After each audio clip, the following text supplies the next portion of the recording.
Real quickly before we begin, I want to thank this video's sponsor, CarMarshal.com. CarMarshal.com can save you lots of money on buying used or new vehicles, cars, trucks, school buses. If you want to save money, I'll have a link in the description down below. I know I'm going to...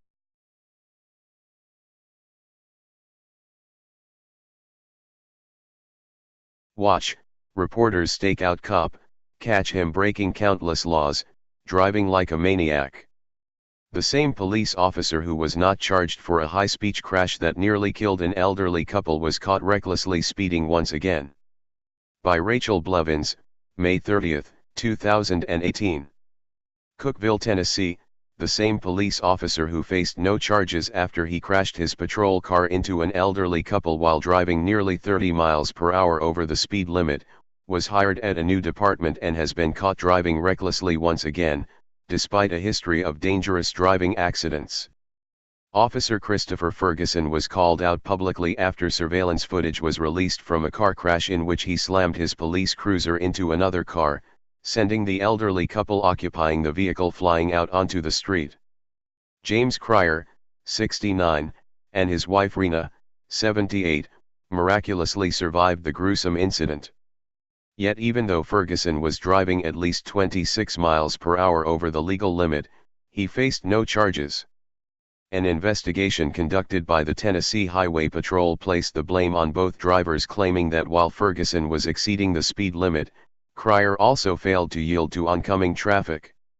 Even with an investigator claiming that if the officer had been driving the posted speed limit, the collision would have been avoided, District Attorney General Bryant Dunaway told WSMV News that he had no regrets about declining to charge the officer. Both of them did things they shouldn't have done, and both of them violated the law, Dunaway said. They violated the rules of the road.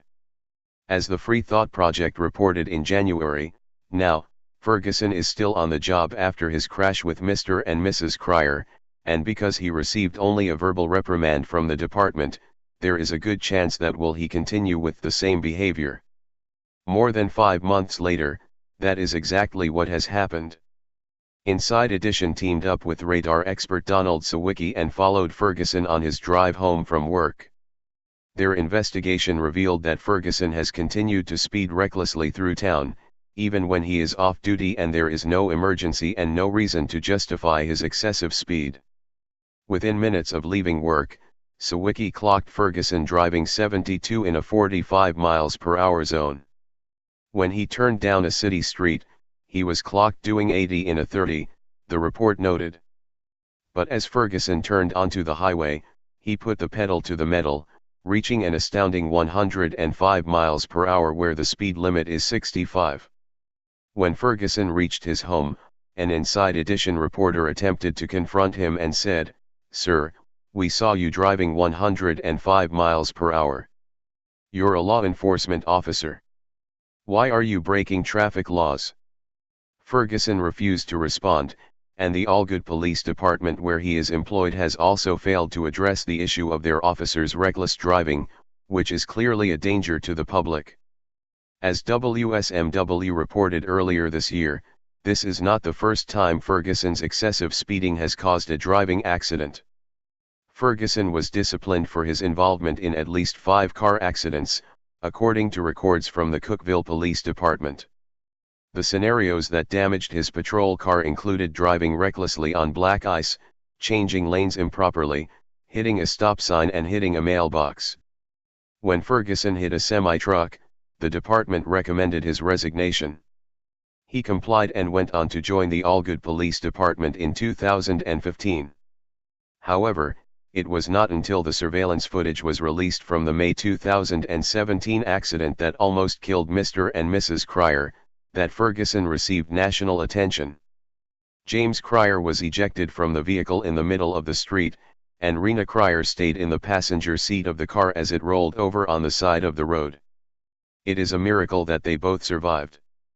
Mrs. Cryer told WSMW that she honestly believed she was going to die, and while she is thankful to be alive, she believes Officer Ferguson should be held accountable for his actions. "I want justice done. Whatever it has to be, I think something ought to be done," she said. While the car accident left Mr. Cryer severely disabled, Ferguson has yet to face any consequences for his actions, and his dangerous and reckless behavior has only continued as was predicted. If you would like to voice your opinion on the Allgood Police Department's lenient treatment of Christopher Ferguson's criminal actions, call 931-537-6830, visit the department's Facebook page, or contribute a Google review. Cops are allowed to break the speed limit to respond to an emergency. But what about the rest of the time? Lisa Guerrero on one officer who was involved in this scary collision who appears to have around-the-clock need for speed. It's heart-stopping footage. A police cruiser is flying down the street. At the same moment, an SUV is pulling out of the parking lot.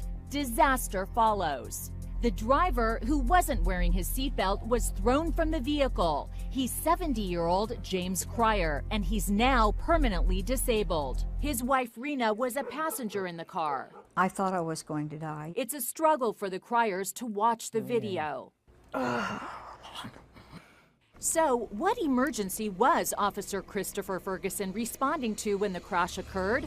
There was none. He was heading home, going 61 in a 40-mile zone, police say. You would think that after that devastating crash, Officer Ferguson would slow down. So we decided to clock his speed with the help of our own radar expert. Donald Sawicki rigged our vehicle with the same radar equipment police use. When Ferguson headed home in his white Honda, it was raining and dark. You'd think he'd be driving cautiously. I'm in the back seat. Inside Edition investigative producer Joe Enoch is driving. Oh my God. He is flying. That's him, way ahead of us. He's going 71, 72? 71, 72. That's unbelievable. It's 45 miles an hour here, and he's going 30 miles per hour over the speed limit. The streets are wet, and look at him, he's just racing. Watch what happens when he turns onto this city street.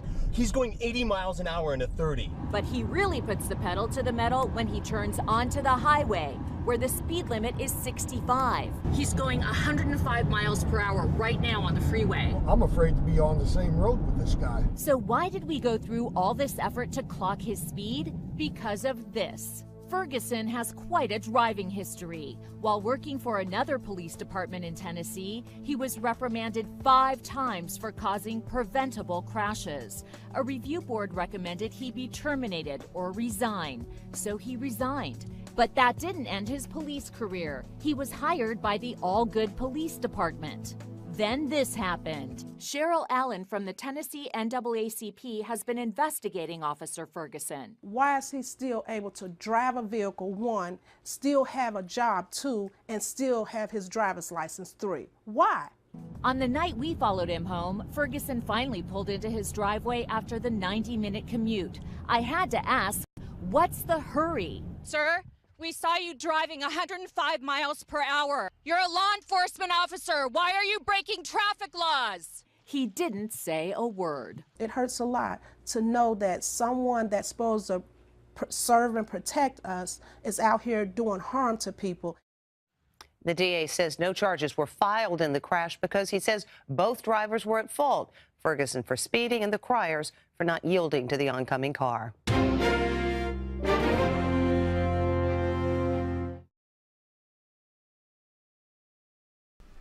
Hey Charlotte County, this is Charlotte County Cop Watch, and I just wanted you to know that I am using this stuff under fair use, and also remember to like and subscribe this channel. Also too, keep in mind I do not make any money on YouTube.